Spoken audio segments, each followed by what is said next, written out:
Good morning and welcome now to Wednesday. Well, it's step 21 where it starts to get fun. And with the sun in Cancer and the moon in Scorpio, I'm predicting that lucid dreams and past life memories will be awakening. From my smartphone to yours, keep streaming for your Wednesday Namaste today.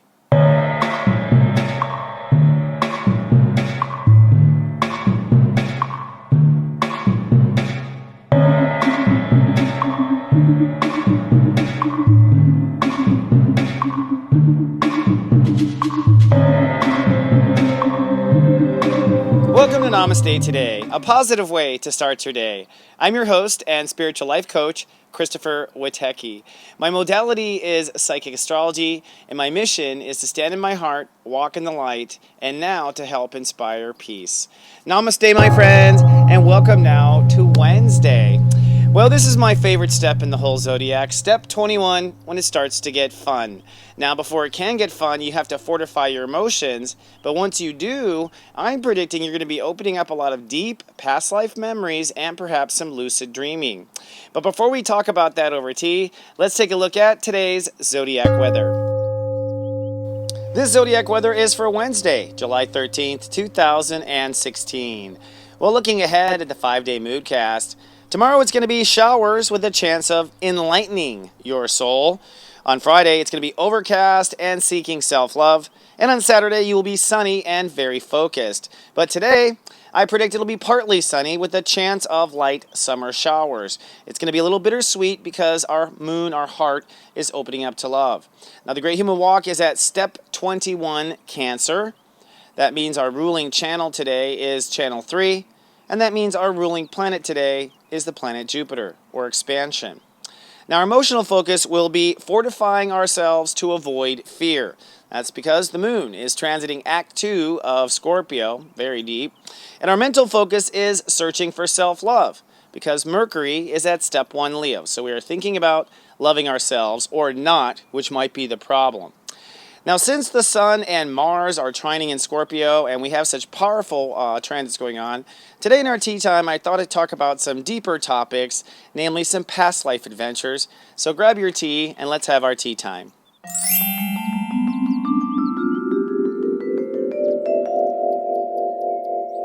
Hello, my friend, and welcome to our tea time. Today's tea time topic is a fun one titled, My Past Life Mysteries with Atlantis. My Past Life Mysteries with Atlantis. And the reason this is coming up is due to the fact that many people are awakening to a past life living in an ancient civilization. I know this because I keep seeing it over and over in my clients' charts. And another tea time, I'll talk about some of the indicators of that and how I've begun to see it as a classic in a chart. But today I want to introduce the whole topic of Atlantis. I think it's in everyone's psyche, or at least many people. And I think it comes out right now in particular with the fear of humankind destroying itself. Humankind right now is on the brink of, perhaps a global disaster with our environment. Of course, we seem to always be on the brink of a disaster with warfare. It seems we always be on some sort of a brink of disaster with Illuminati and a dark force taking over. And the reason why it haunts us, I believe, is because I feel we have already done this before. And the bad news is if this is true and we were back on Atlantis, we failed. We blew it up and we had to start over. So no wonder why we are nervous. But I want to go a little deeper and share some of my personal history with Atlantis because it is so interesting and profound. I want to remind some of our viewing audience out there with some of my own stories to not take the reality you see too seriously. And you know how I like to spell that. But actually, my personal story with Atlantis goes back to my childhood. When I was, probably about 6 years old, my father and I would go on drives for whatever reason, following your dad to carry groceries and things like that. So I was like the co-pilot, that sort of thing. And Dad would start to share certain stories, and I can't remember how old I was. I think it was around 7 when Dad said to me, son, there's something I need to share with you. I need to be honest. And I was like, oh, okay, Dad. And he was like, I'm pretty sure I was in Atlantis. I was like, oh, okay, yeah, that's kind of cool. What is Atlantis? And he started explaining what it was, an ancient city. And he goes, but I think what I need to tell you, son, is I was a bad guy. I was part of the reason it went down. And I remember young going like, and you're proud of that, Dad? You know what I mean? Like right off the bat, like the beginning of the light and dark story kind of started with me because I was like, oh, I started questioning my father right then as someone kind of unique. So growing up, I saw lots of signs. My father was a self-trained nuclear a reactor protection guy. Like he helped build nuclear plants, but he never went to college. He always intuited it. Like he told me many, many stories growing up about the Atlantis civilization, what it was, and what was happening.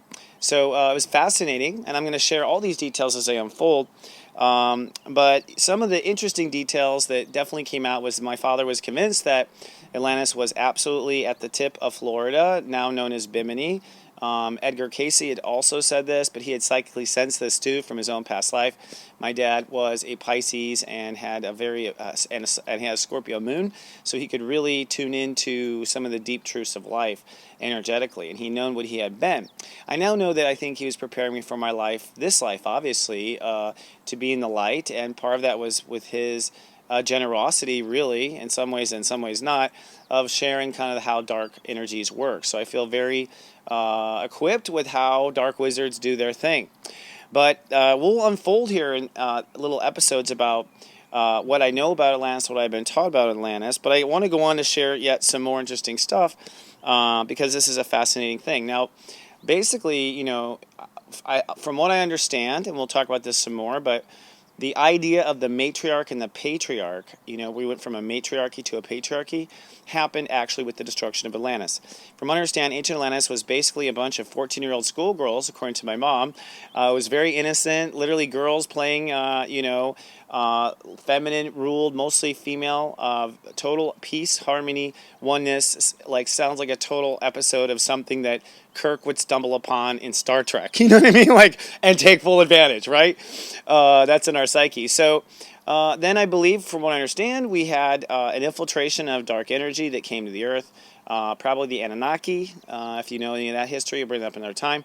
And they began to infiltrate Atlantis and basically got into genetic engineering, which is what we're starting to approach again, and designing human beings that would serve as sex and work slaves.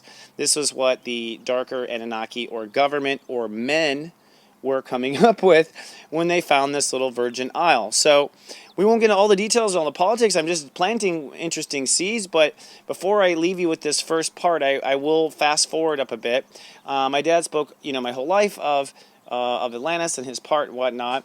And one day, I think it was like 2001 or 2, I'd have to look up the exact date, but I got linked up to talk to somebody who was a numerologist.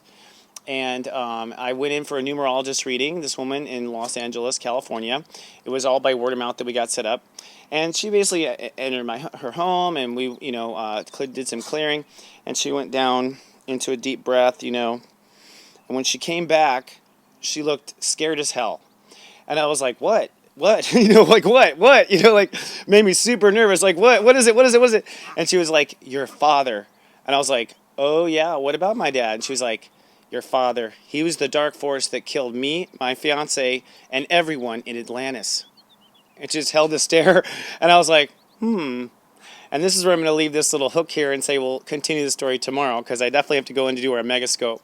But it's a good story, and I've had these little types of things happen in my life, and there's more to unfold. So I'm going to now do what we call the megascope, where I take 3 breaths and talk to my guides. Take a sip of your tea, take 3 breaths, and release, if you will.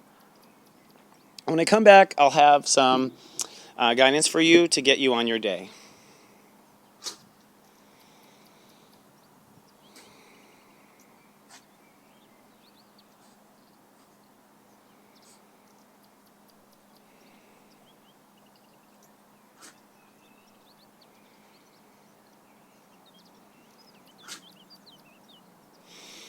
Okay.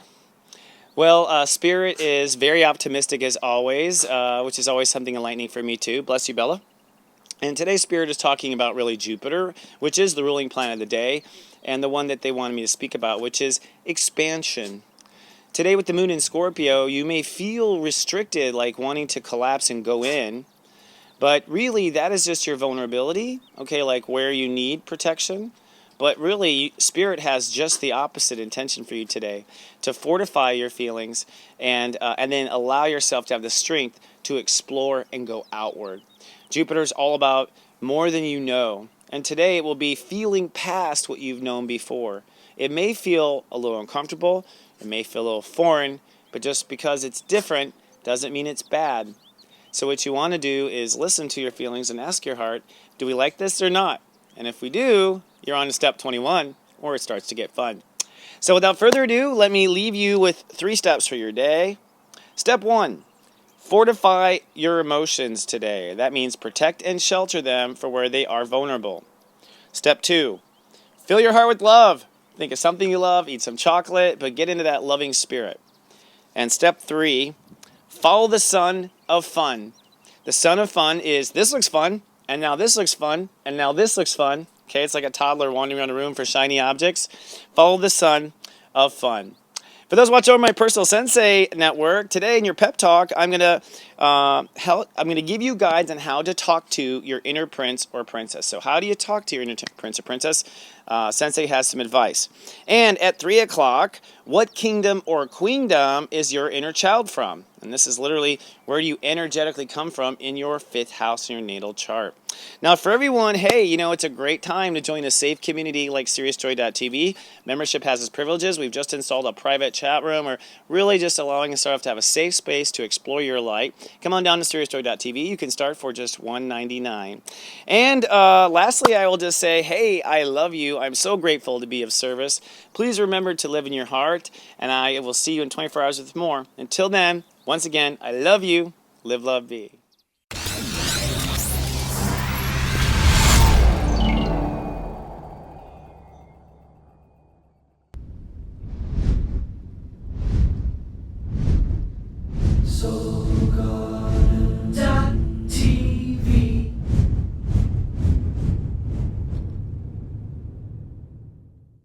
Your date of birth holds all the secrets to your soul. You give us your date of birth, we'll tell you the secrets to love, the secrets to lust, and who the best person for you just might be. I have the answers. Check out Secrets of Birthdays at secretsofbirthdays.com.